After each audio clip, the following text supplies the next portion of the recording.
Hello दोस्तों, नमस्कार। मैं Manoj Kumar Bhaskar knowledge career academy पे आपका हार्दिक स्वागत करता हूं। दोस्तों, नॉलेज कैरियर एकेडमी पे उत्तर प्रदेश पीसीएस 2021 का जो पीवाईक्यू सॉल्व किया जा रहा था, जिसमें सॉल्व पेपर दिया हुआ है सारा, उसी को पढ़ाया जा रहा था।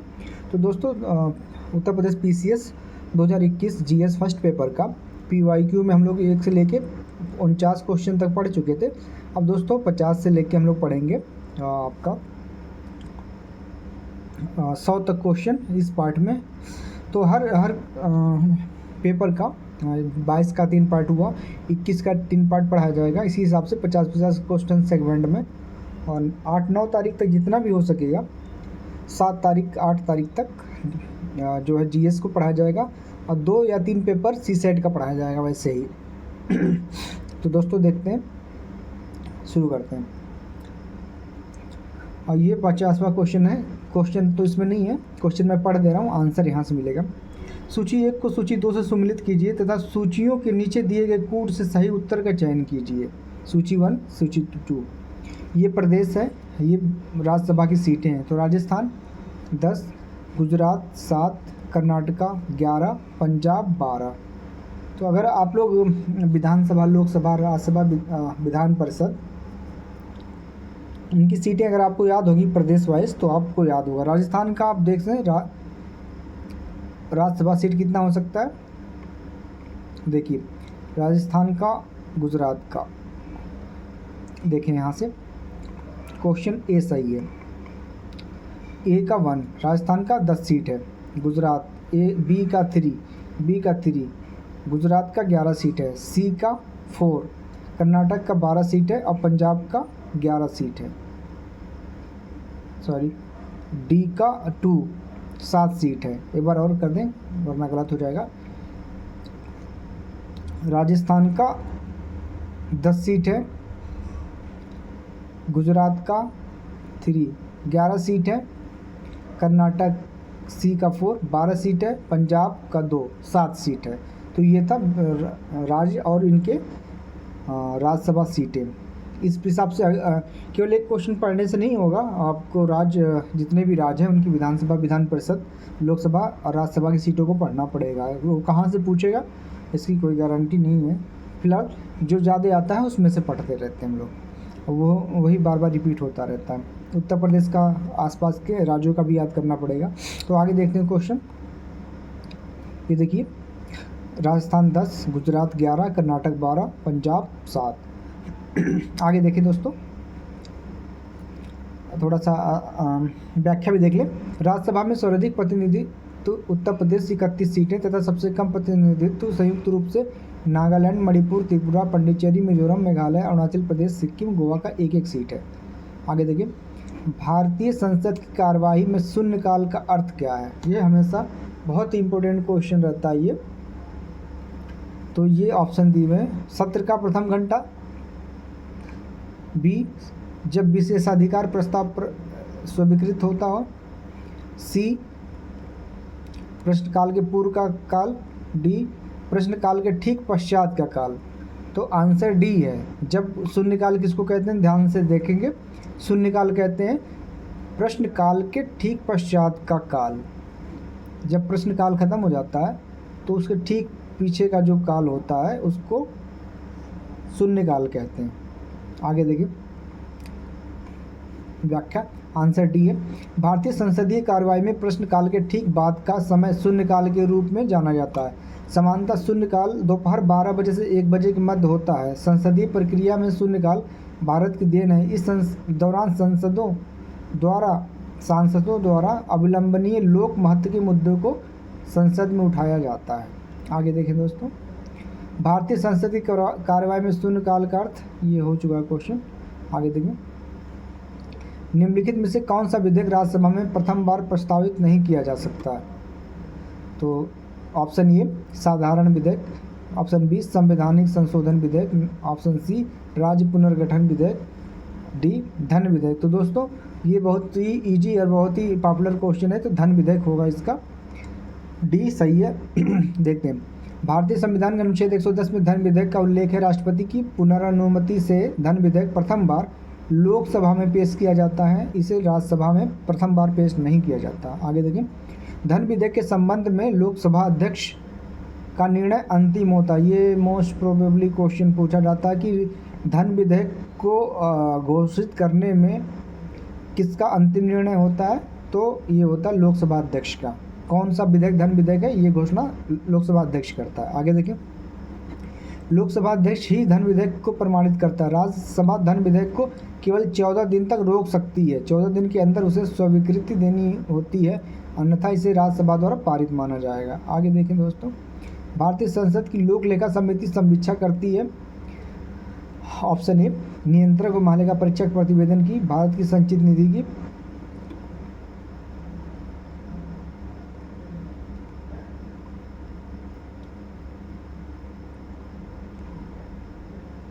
सी, भारत की लोक लेखा की, भारत की आकस्मिकता निधि की। तो किसकी करती है ये करती है नियंत्रक महालेखा परीक्षक प्रतिवेदन की लोक लेखा।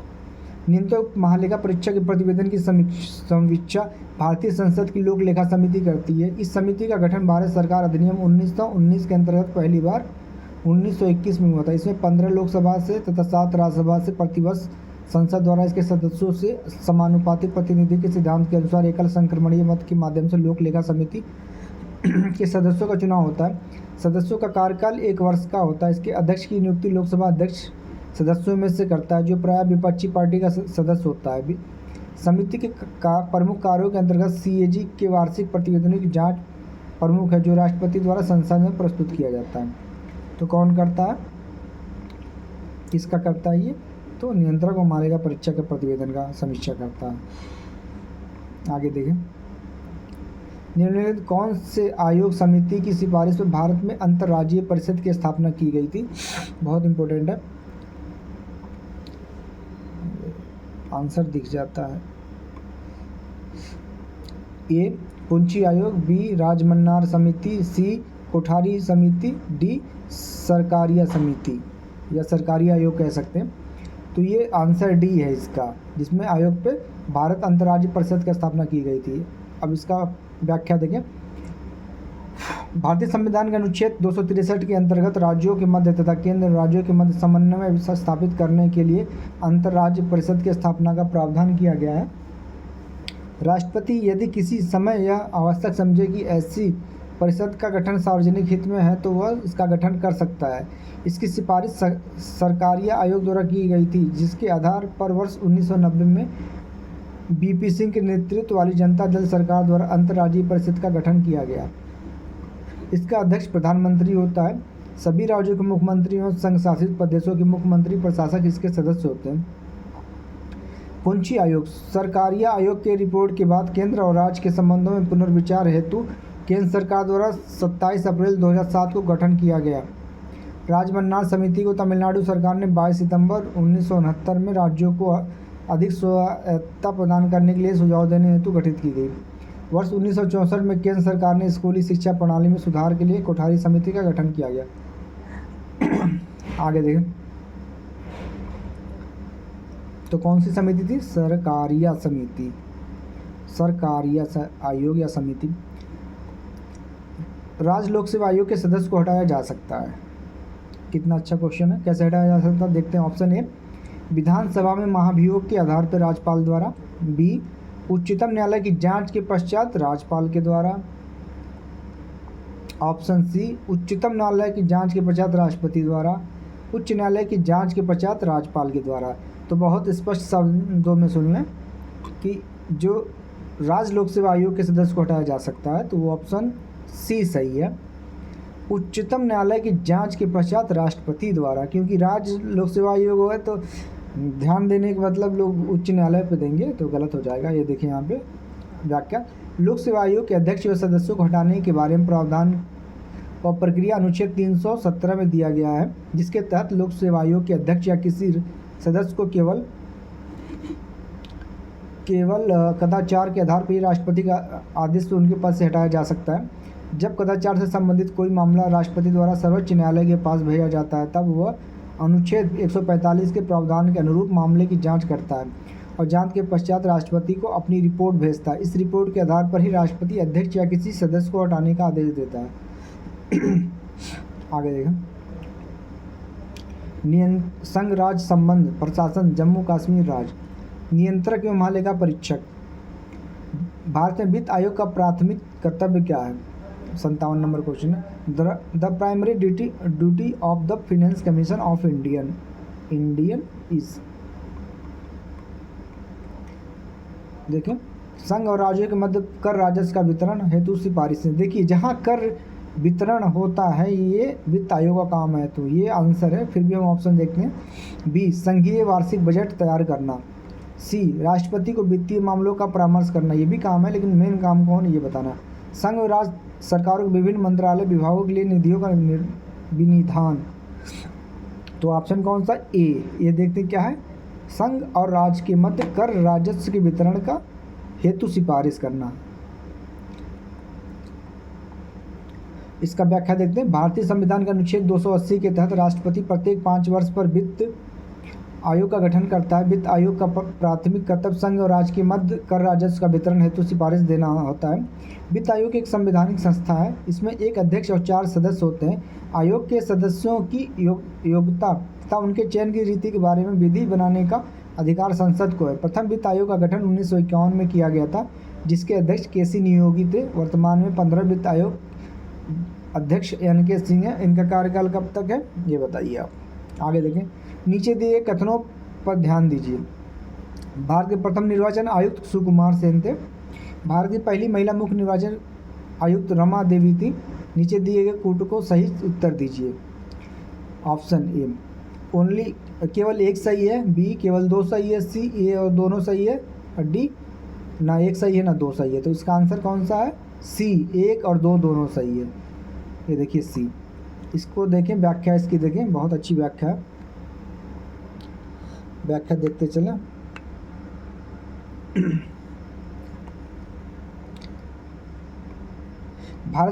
भारतीय संविधान के अनुच्छेद 324 से लेकर 329 तक निर्वाचन आयोग के बारे में उपबंध किया गया। भारत में निर्वाचन आयोग एक अस्थायी अर्धन्यायिक, न्यायिक नहीं है, अर्धन्यायिक संवैधानिक निकाय है। यह संसद और राज्य विधानमंडलों के प्रत्येक सदन के लिए तथा राष्ट्रपति एवं उपराष्ट्रपति पदों के लिए होने वाले सभी निर्वाचनों का अधीक्षण, निर्देशन और नियंत्रण करता है। क्या करता है?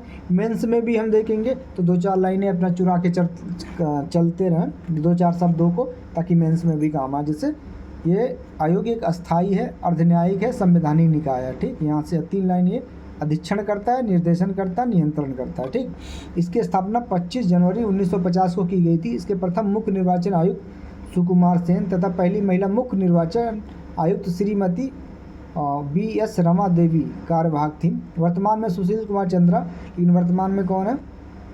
सुशील कुमार चंद्रा नहीं है। बताइए कौन है? राजीव कुमार हैं इस समय वर्तमान में। राजीव कुमार भारत के 25वें हैं इस समय। 25, सुनील अरोड़ा, सुशील चंद्रा, चलिए अब 25वें या 26वें होंगे। राजीव कुमार मुख्य चुनाव आयुक्त हैं। ज्ञातव्य कि YS कुरैशी भारत के प्रथम मुस्लिम मुख्य निर्वाचन आयुक्त थे। आगे देखें, निम्नलिखित में से कौन भारत के प्रथम वित्त आयोग का अध्यक्ष था? Option 1 C Santhanam, C K C Neogy, D C doctor Raj Mannar, D C AK Chandra. फिर देखते हैं, A C Santhanam, B K C Neogy, C doctor Raj Mannar, D Shri AK Chanda. देखते हैं कौन है? बी केसी नियोगी थे।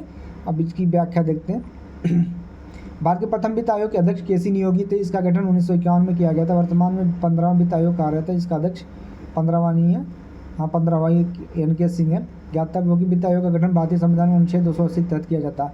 इसका मुख्य कार्य संघ और राज्यों की वित्तीय स्थितियों का मूल्यांकन करना, उनके बीच करों का बंटवारा, देखो ये मेन है, कि संस्तुति करना तथा राज्यों के बीच इन करों के वितरण हेतु सिद्धांतों का निर्धारण करना। आगे देखें, भारत में आपदा प्रबंधन के लिए राष्ट्रीय आपदा प्रबंधन डिवीजन गृह मंत्रालय में एक नोडल डिवीजन है। राष्ट्रीय आपदा प्रबंधन प्राधिकरण का पदेन अध्यक्ष कौन होता है? तो देखिए ऑप्शन, प्राइम मिनिस्टर, गृह मंत्री, ऑप्शन ए प्रधानमंत्री, बी गृह मंत्री, सी रक्षा मंत्री, डी स्वास्थ्य एवं परिवार कल्याण मंत्री। तो ऑप्शन कौन सा सही होगा? प्रधानमंत्री, ए सही होगा।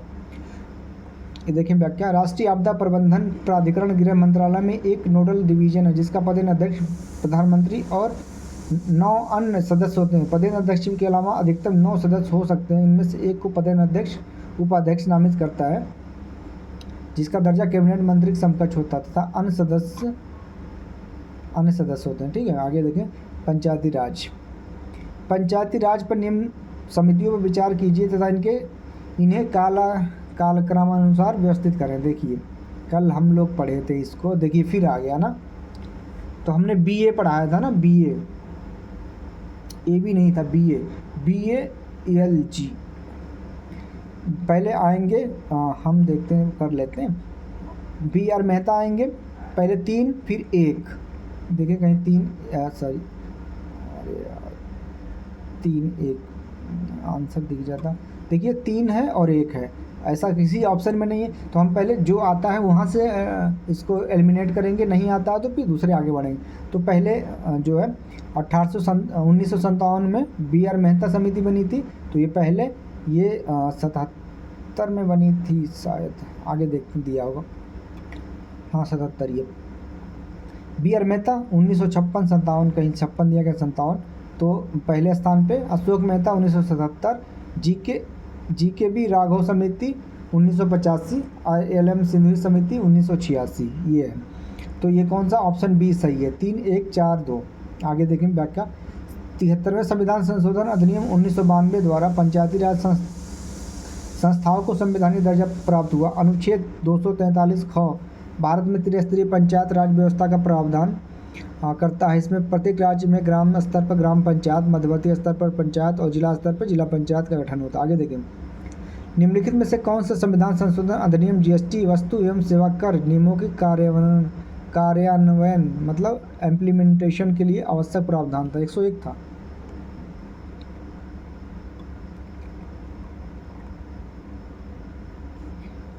देखिए ऑप्शन 1 101 संविधान संशोधन, बी 102 संविधान संशोधन, ऑप्शन सी 103 104। तो 101 था। ये कब लागू हुआ था? 1 जुलाई 2017 को। देखते हैं आगे है आंसर।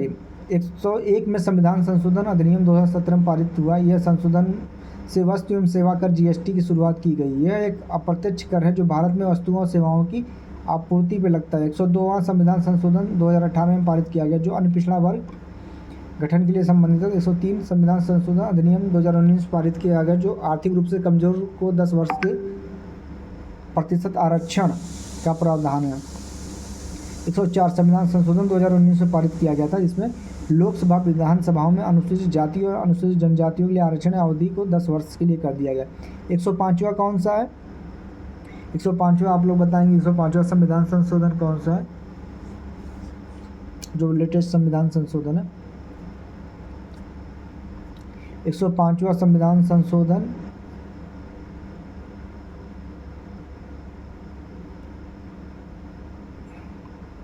आगे देखें, कौन सा संविधान संशोधन अधिनियम द्वारा मतदान की आयु को 21 वर्ष से घटाकर 18 वर्ष कर दिया?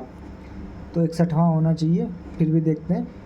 ऑप्शन ए 66वां, ऑप्शन बी 62वां, ऑप्शन सी 61वां, ऑप्शन डी 63वां। तो आंसर 61वां होगा, ऑप्शन सी सही होगा। आगे देखें आंसर सी। 61वें संविधान संशोधन अधिनियम 1988 के द्वारा मतदान की न्यूनतम आयु 21 वर्ष से घटा के 18 वर्ष। ये ऐसे क्वेश्चन है जो बार बार पूछे जाते हैं, इसलिए हमने ऐसे क्वेश्चन को लिया है। ऐसे क्वेश्चन को नहीं लिया जो कभी कभार पूछा गया, जो बार बार पूछा जाता है ऐसे क्वेश्चन को लिया गया है। तो देखें 18 वर्ष करने के लिए संविधान के अनुच्छेद 326 में संशोधन किया गया। लोकसभा और राज्यसभा ने क्रमशः 15 और 20 दिसंबर 1988 को इस अधिनियम को पारित किया तथा राष्ट्रपति की अनुमति 28 मार्च 1989 को मिली और इसी दिन लागू हुआ। आगे देखें 66वां संविधान संशोधन। अब ये चारों संविधान संशोधन के बारे में भी पढ़ लें, हो सकता है कहीं पूछ ले। इसके द्वारा नवी अनुसूची में विभिन्न राज्यों के 55 भू सुधार अधिनियम इसमें शामिल किए गए। 62वां 1989 के द्वारा अनुसूचित जाति अनुसूचित जनजाति को आरक्षण और लोकसभा विधानसभा में अगलो भारतीयों के प्रतिनिधित्व में 10 वर्ष की वृद्धि की गई। आगे देखें,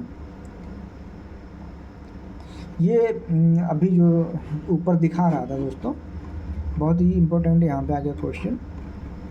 ये जो है 2019 में हुआ था 103वां संविधान संशोधन। तो यहाँ पे देखिए दिया है ना, 10 वर्ष की विधानसभा एंग्लो भारतीयों की प्रतिनिधित्व। तो अब 2003वां जो संविधान संशोधन हुआ है तो एंग्लो भारतीयों को हटा दिया गया। अब इनके आरक्षण की ज़रूरत नहीं, इनको संविधान से, लोकसभा से या विधानसभाओं से हटा दिया गया। तो ये अलग है। देखिए 63वां संविधान संशोधन 1989 में पंजाब में आपातकाल की व्यवस्था अन्य क्षेत्रों के समान की गई। आगे देखें, निम्नलिखित में से कौन सा युग्म सही सुमेलित नहीं है। देखें, विषय संबंधित अनुच्छेद, न्यायपालिका और कार्यपालिका ये अनुच्छेद है का पृथक्करण, अनुच्छेद 50 सही है। अनुसूचित जातियों तथा अनुसूचित जनजातियों के शैक्षणिक आर्थिक हितों की अभिवृद्धि 46। सहकारी सोसाइटी का संवर्धन 43A।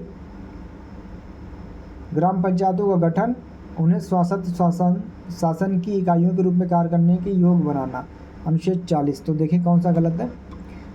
ये देखिए, न्यायपालिका कार्यपालिका का पृथक्करण 50 में सही है।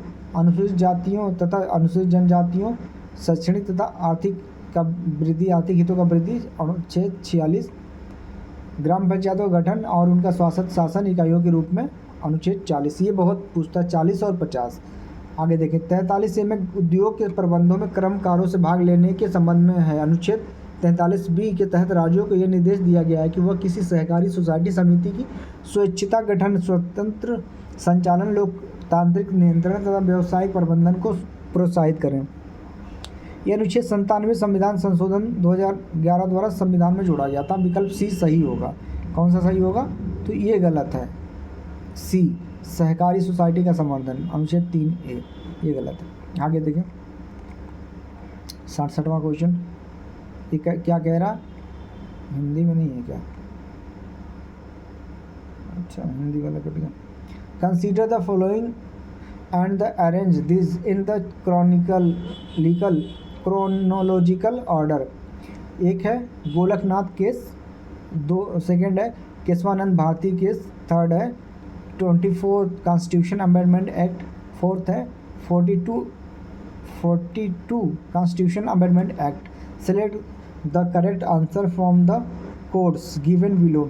कोड 1 गोलकनाथवाद, ये कह रहा है कि इसको वर्षवार क्रमवार लगाइए, सीरियल से कौन पहले हुआ था। तो देखते हैं, गोलकनाथवाद, दूसरा केशवानंद भारतीवाद, तीसरा है 24वां संविधान संशोधन अधिनियम, चौथा है 42वां संविधान संशोधन अधिनियम। क्रम बताना है इसका। तो एक क्रम है, पहला गोलकनाथ 1973, फिर 24वां संविधान संशोधन, फिर दूसरा केशवानंद भारती, फिर चौथा है 42वां संविधान संशोधन 1976। अब देखते हैं कैसे मेरा सही है गलत है। हाँ, प्रश्नगत विकल्पों में सही कालानुक्रम निम्नानुसार है। गोलकनाथवाद 1967, 24वां संविधान संशोधन 1971, केशवानंद भारती वर्ष 1973 और 42वां संविधान संशोधन 1976। ये है, बिल्कुल सही है। तो ये ऐसे ऐसे क्वेश्चन आते हैं, बहुत अच्छे होते हैं, लेकिन थोड़ी पढ़ने की ज़रूरत है। आगे देखें, निम्नलिखित में से कौन सा एक युग्म सही सुमेलित नहीं है। प्रावधान और स्रोत, मौलिक अधिकार संयुक्त राज्य अमेरिका सही है। राज्य की नीति निषेध तत्व आयरलैंड बिल्कुल सही है। केंद्र के विशिष्ट शक्तियाँ, ये कनाडा से होना चाहिए मेरे हिसाब से। आगे देखते हैं, ऑस्ट्रेलिया दिया हुआ। आगे देखें, आपातकालीन शक्ति जर्मनी, ये गलत है, सी गलत है। हाँ देखिए, ये सही है, सी गलत है। भारतीय संविधान के अनुसार अवशिष्ट शक्तियाँ केंद्र में निहित है। यह कनाडा के संविधान में से लिया गया है। भारतीय संविधान के अनुच्छेद 248 के तहत संसद अवशिष्ट शक्तियों पर कानून बना सकती है। हम बताते चलें दोस्तों, 3 शक्तियाँ होती हैं, एक तो संघ सूची होती है, एक राज सूची, एक समवर्ती सूची, और जो बस्ती अवशिष्ट शक्तियों में आ जाती है वो केंद्र के पास कानून बना सकती है। मौलिक अधिकार संयुक्त राज्य अमेरिका से, राज्य की नीति निदेशक तत्व आयरलैंड से तथा आपातकालीन शक्ति जर्मनी से प्रावधानित है। तो देख लें, ये बराबर दिखा दें। मौलिक अधिकार संयुक्त राज्य अमेरिका, राज्य की नीति निदेशक तत्व आयरलैंड और केंद्र की अवशिष्ट शक्ति कनाडा से, ऑस्ट्रेलिया से नहीं है। तीसरा आपातकालीन शक्ति जर्मनी से। आगे देखें, भारत में थोक मूल्य सूचकांक के आंकड़े निम्नलिखित में से कौन सा संस्थान कार्यालय जारी करता है? देखें कौन कौन सा है। ए भारतीय रिजर्व बैंक, गलत।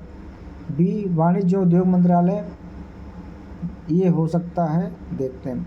सी वित्त मंत्रालय, ये नहीं होगा। डी उपभोक्ता मामले खाद्य एवं सार्वजनिक वितरण मंत्रालय, या तो बी होगा या तो डी होगा। देखते हैं आंसर क्या है। बी है, यही है, वाणिज्य उद्योग मंत्रालय आंसर। व्याख्या देखें, थोक मूल्य सूचकांक के आंकड़े वाणिज्य एवं उद्योग मंत्रालय के आर्थिक सलाहकार कार्यालय द्वारा जारी किए जाते हैं। थोक मूल्य सूचकांक के आंकड़े प्रतिमाह 14 तारीख को संकलित किए जाते हैं, जिसका आधार वर्ष 2011-12 है। अभी आर्थिक सलाहकार कार्यालय द्वारा जारी आंकड़ों का जुलाई 2021 में मुद्रास्फीति दर 11.16 रही है। ये उस समय का था और आधार वर्ष अभी भी 11-12 है।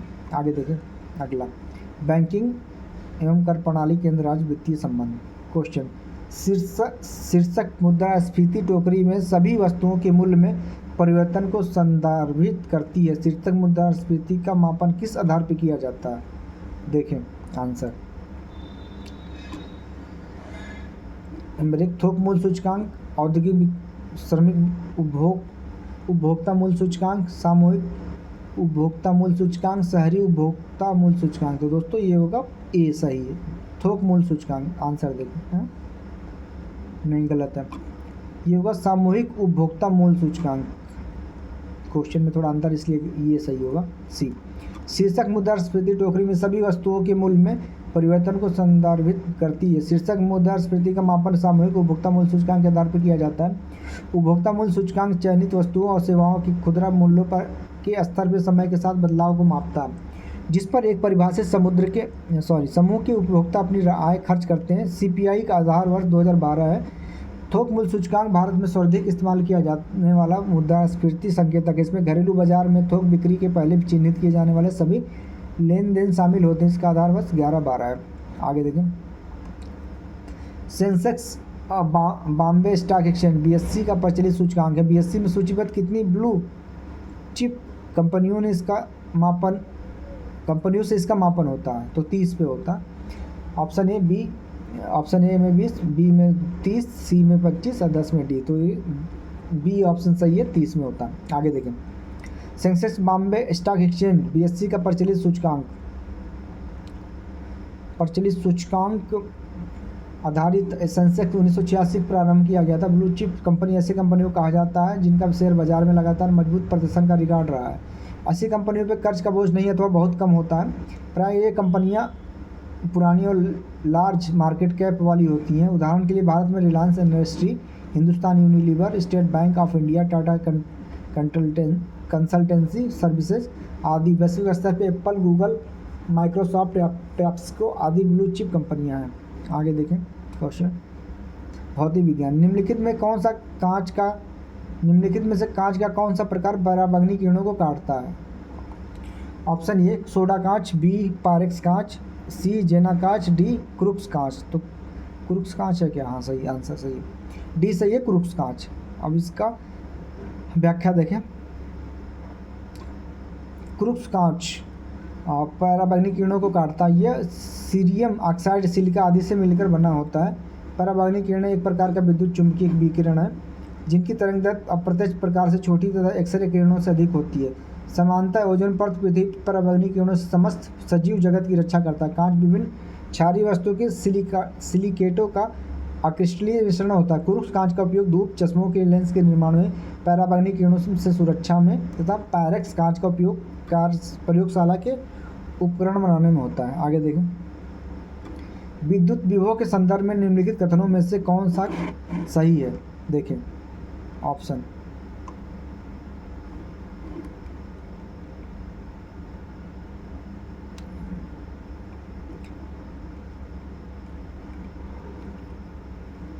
यह एक अदिश राशि है, 2a एक सदिश राशि है। नीचे दिए गए कोड से उत्तर का चयन करिए। केवल एक सही है ऑप्शन ए में, बी में केवल 2 सही है, सी में ए दोनों सही है, डी में ना तो 1 सही ना तो 2 सही। तो ऑप्शन एक ए है, ये एक अदिश राशि है।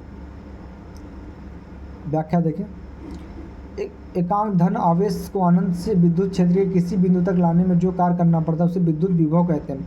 विद्युत विभव का SI मात्रक जूल प्रति कूलम होता है, इसे वोल्ट भी कहते हैं। विद्युत विभव एक अदिश राशि है जो जोड़ के त्रिभुज नियम का पालन नहीं करती है। ज्ञातव्य हो कि पृथ्वी एक विशाल चालक है, इसके कारण थोड़ा आवेश देने या लेने पर इसके विभव में कोई प्रभाव नहीं पड़ता था। पृथ्वी का विभव हमेशा शून्य रहता है।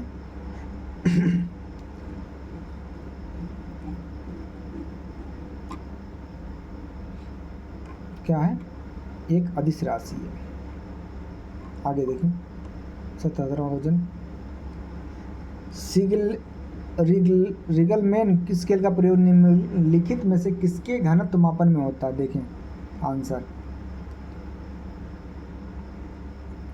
धुआं को, ऑप्शन ए धुआं, ऑप्शन बी प्रदूषित जल, ऑप्शन सी कोहरा, ऑप्शन डी ध्वनि। तो आंसर क्या होगा? ए धुआं को। रिगेलमैन स्केल का प्रयोग धुआं के घनत्व के मापने में किया जाता है। ध्वनि का मापन डेसिबल में किया जाता है। जल प्रदूषण की BOD की मात्रा के द्वारा किया जाता है। आगे देखें 78। वायुमंडल में प्रकाश का प्रसार का कारण क्या है? Option A carbon dioxide, option B धूल कण, ऑप्शन सी हीलियम वाष्पन, ऑप्शन डी जल वाष्प। तो इसका धूल कण होगा बी। हाँ बी सही। व्याख्या। जब प्रकाश किसी ऐसे माध्यम से गुजरता है जिसमें धूल कण तथा अन्य पदार्थों के अत्यंत सूक्ष्म कण होते हैं, इन्हीं कणों के द्वारा प्रकाश वायुमंडल में प्रसारित हो जाता है। इसी घटना को प्रकाश का प्रकीर्णन या प्रकाश का प्रसार कहते हैं। किसके द्वारा? धूल कण के द्वारा। आगे देखें। निम्नलिखित में से कौन अन्य तीनों की तुलना में ज़्यादा सूर्य की रोशनी परावर्तित करता है? ये देखें कौन कौन सा तीन से डिफर करूँ कौन कौन करता है। हाँ देखो आप कौन है। नंबर 1 सैंड, रेत का रेगिस्तान। बी धान की खेती की भूमि, ताज़ा बर्फ की ढकी भूमि। डी प्रेयरी भूमि। तो आंसर बहुत इजी है। ये है ताज़ा बर्फ, सफ़ेद होता है, ये रिफ्लेक्ट परावर्तित करता है, सनलाइट को रिफ्लेक्ट करता है। ऑप्शन कौन सा सही है? सी सही है। देखें व्याख्या सहित। दिए गए उपयुक्त विकल्पों में सबसे ज़्यादा सूर्य की रोशनी को ताज़ा बर्फ से ढकी भूमि परावर्तित करती है। सूर्य की रोशनी की हिम 70 से 90%, मरुस्थल 60 से 70%, घास के मैदान 14 से 37%, कोणधारी वन 10% भाग का परिवर्तन करते हैं। जबकि सूर्य की रोशनी किसी वस्तु पर पड़ती है तो कुछ प्रकाश परिवर्तित हो जाता है और कुछ उस वस्तु द्वारा अवशोषित कर लिया जाता है। प्रकाश को परावर्तित करने की घटना एल्बिडो कहलाती है। आगे देखिए रसायन विज्ञान। रक्त में शर्करा का स्तर समानता प्रदर्शित किया जाता है किससे? mmOf के रूप में, मिलीग्राम प्रति डेसीलीटर के रूप में, पार्ट्स प्रति मिलियन के रूप में, ग्राम प्रति लीटर के रूप में। तो इसमें ऑप्शन बी सही है, मिलीग्राम प्रति डेसीलीटर के रूप में। आगे देखें। निम्नलिखित में से कौन सा LPG का मुख्य अवयव है? देखिए 2 क्वेश्चन हमेशा पूछा जाता है, LPG का मुख्य अवयव और CNG का मुख्य अवयव। तो इसमें कौन है LPG का? तो इसमें ब्यूटेन हो सकता है। निम्नलिखित में option A hexane, option B pentane, option C butane, option D methane. तो ऑप्शन सी ब्यूटेन है। अगर ये पूछता कि LPG की जगह CNG पूछता तो मेथेन हो जाता है यहाँ पे। तो L से B होगा, LB होगा। L से हमेशा B रखें याद,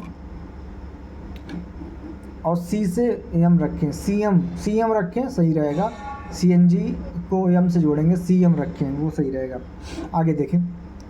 LPG के मुख्य अवयव ब्यूटेन तथा प्रोपेन गैसें हैं। LPG का पूरा नाम लिक्विफाइड पेट्रोलियम गैस है। इसमें दुर्गंध के लिए एथाइल मार्केप्टन, ये 2017 में क्वेश्चन पूछा था, क्या डालते हैं? तो यहाँ पे दिया हुआ मिलाया जाता है ताकि रिसाव का पता लगाया जा सके। इसका उपयोग ईंधन के रूप में किया जाता है, इसलिए डालते हैं, दुर्गंधित होता है। ये जब गैस निकलता है तो यही महकता है, इथाइल मार्केप्टन। आगे देखें।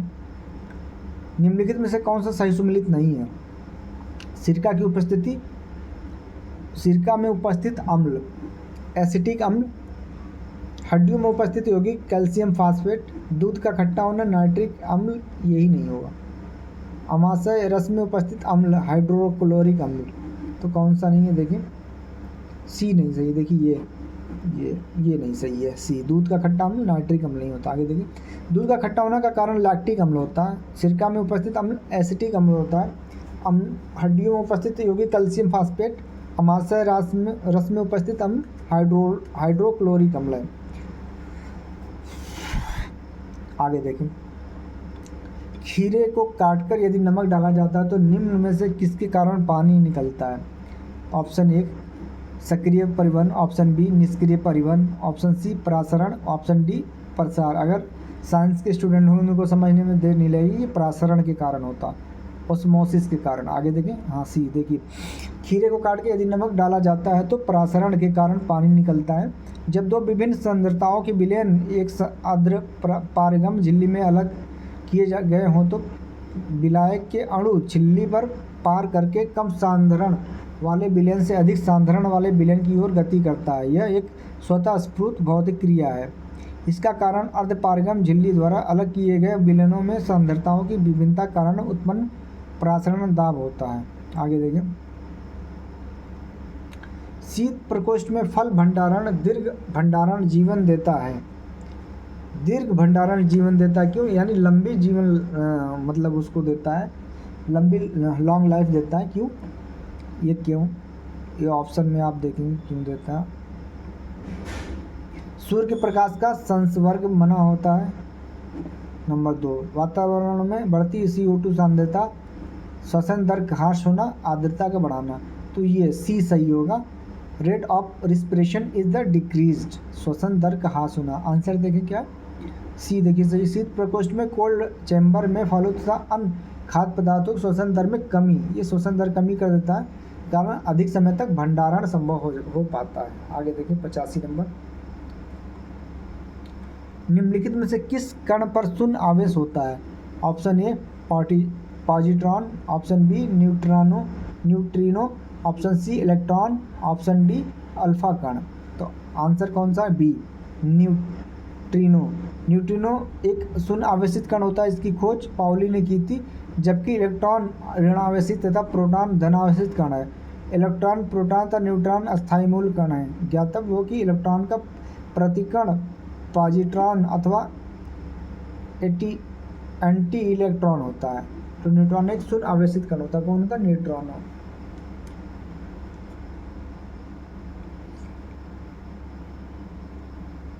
नाइट्रोजन एक आवश्यक अवयव नहीं है।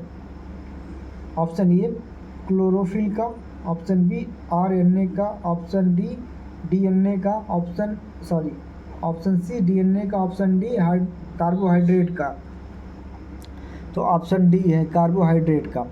देखते हैं व्याख्या। कार्बोहाइड्रेट कार्बन और हाइड्रोजन तथा ऑक्सीजन से मिलकर बनते हैं। इसमें नाइट्रोजन उपस्थित नहीं होता है। जबकि क्लोरोफिल, RNA तथा DNA में नाइट्रोजन एक आवश्यक अवयव के रूप में पाया जाता है। कार्बोहाइड्रेट विटामिन, प्रोटीन, जल, खनिज लवण आदि प्रमुख पोषक पदार्थ है।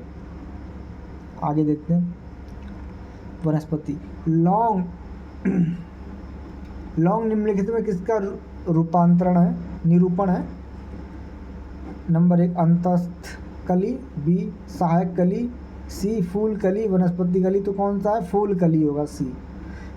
व्याख्या देखें, लौंग फूल कली का निरूपण है। लौंग मंटेसी कुल के यूजीनिया कैरियोफाइलेटा नामक मध्यम कद वाले सदाबहार वृक्ष की सूखी हुई पुष्प कलिका है। लौंग एक प्रकार का मसाला, इसमें औषधि के रूप में प्रयोग किया जाता है। आगे देखिए,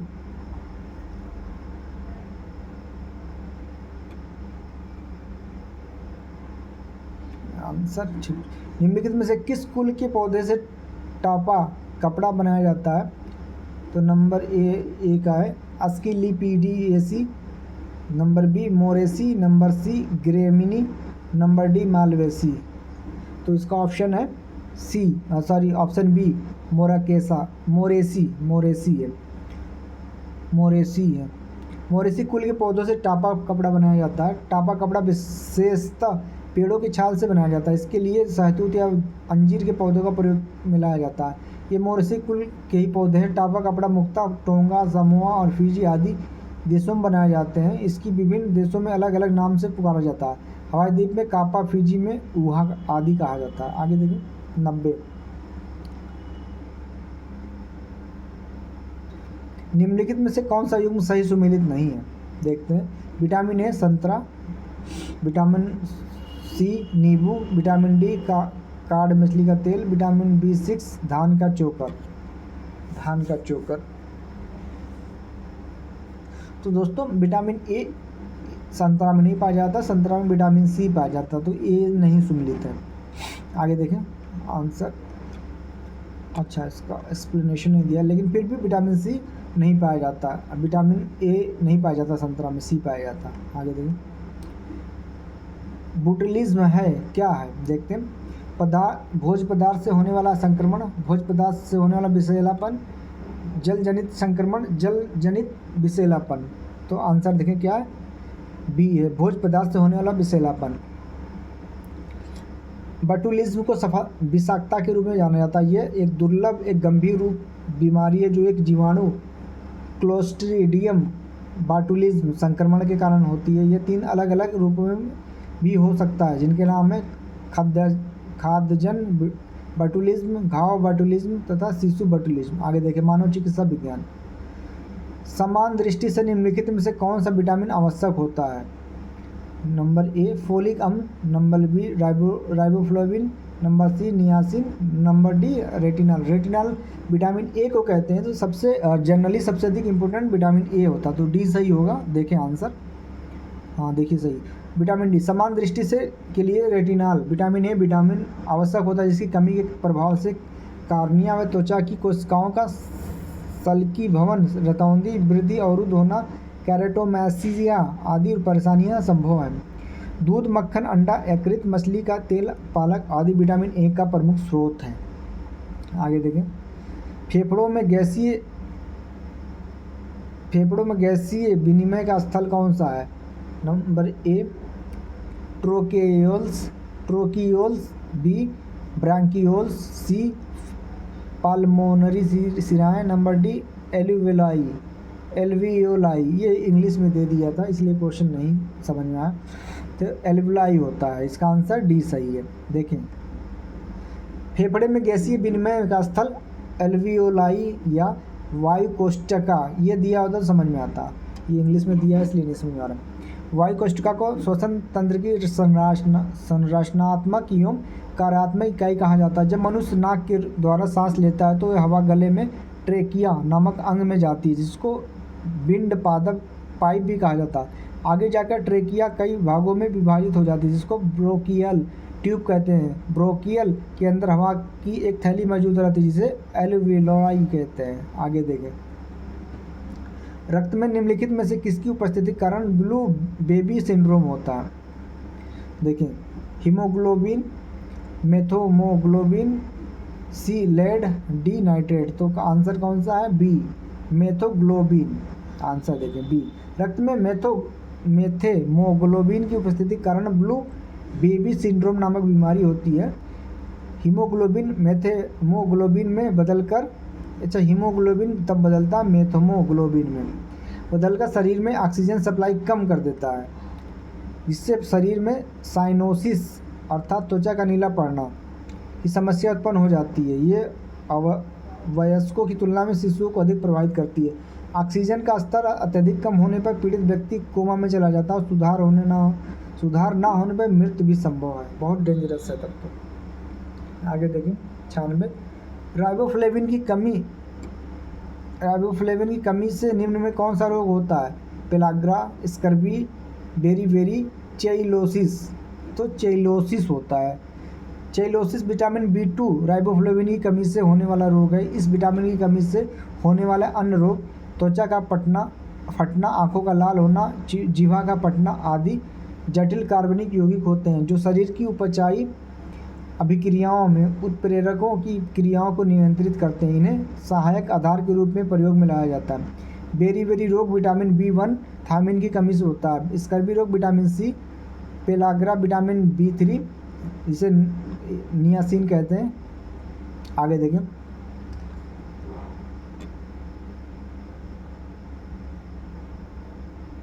निम्नलिखित में से कौन सा रोग मच्छर वाहित नहीं है?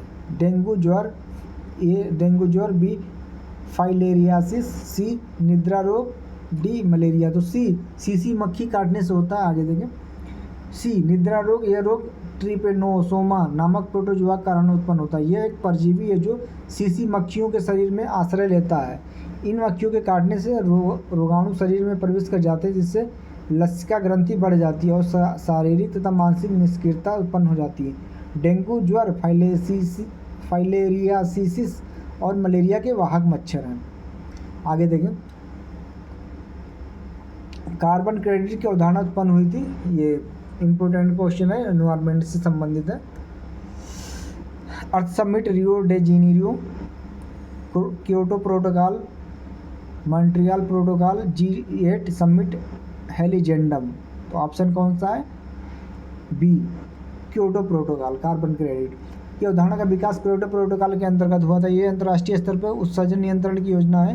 कार्बन क्रेडिट एक व्यापार योग्य प्रमाण पत्र है, आज्ञा है, जो धारक को 1 टन कार्बन डाइऑक्साइड या कार्बन डाइऑक्साइड के वैश्विक तापमान क्षमता के बराबर अन्य हरित ग्रिड से संबंधित है। आगे देखें 99 नंबर।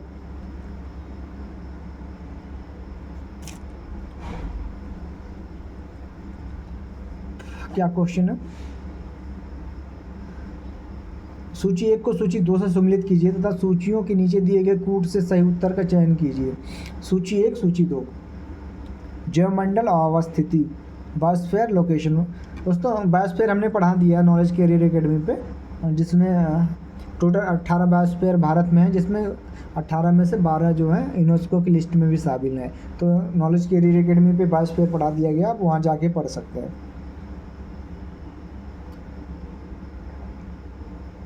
आगे देखें, ये सिमलीपाल उत्तराखंड, ये गलत है। अच्छा नहीं मिलाना है ना, तो फिर देखते हैं। पंचमढ़ी मेघालय, नंदा देवी मध्य प्रदेश, नोकरेक उड़ीसा। तो इसमें क्या मिलाना है?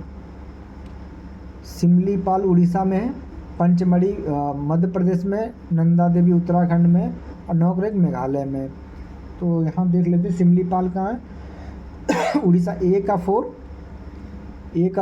बी का 3, ए का 4, बी का 3, सी का ए और डी का 2। अब हम लोग देखेंगे कैसे पकड़ लेंगे यहीं से। डी का 2 होना चाहिए, डी का 2 है कहीं, डी का ए। देखिए कितना टफ क्वेश्चन है। अब यहाँ से 2 बचा, नंदा देवी, नोकरेक, डी का 2 और बी का 3 होना चाहिए, बी का 3।